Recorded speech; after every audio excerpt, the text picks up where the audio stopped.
Associated Press merilis gambar satelit yang menunjukkan pangkalan militer Israel, yaitu Nevatim pasca terkena rentetan rudal Iran pada operasi Janji Setia II. Dalam gambar satelit tersebut, sejumlah bangunan yang berada di dekat landasan pacu utama hancur lebur. Tidak hanya itu, potongan-potongan besar puing terlihat berserakan di sekitar bangunan, dikutip dari Al-Mayadin. Sebagai informasi, pangkalan Nevatim ini menjadi salah satu target Iran dalam operasi Janji Setia II pada awal bulan ini. Pangkalan Nevatim diketahui menampung pesawat F-15, di mana pesawat tersebut digunakan Israel untuk membunuh pemimpin Hizbullah Sayyid Hassan Nasrallah.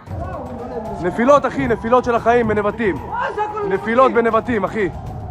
נפילות קשות בנבטים, שומע? וואו, וואו, וואו, וואו. וואו! הכל נופל לנבטים, אני אומר לך מתקפה אחת החזקות. אימא'לה, אימא'לה, אימא'לה, זהו, למקלט. אימא'לה, מה זה?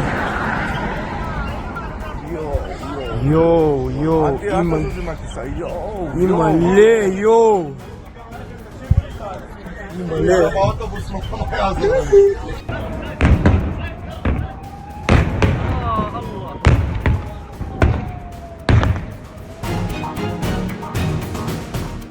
Download Tribun X sekarang, menghadirkan lokal menjadi Indonesia.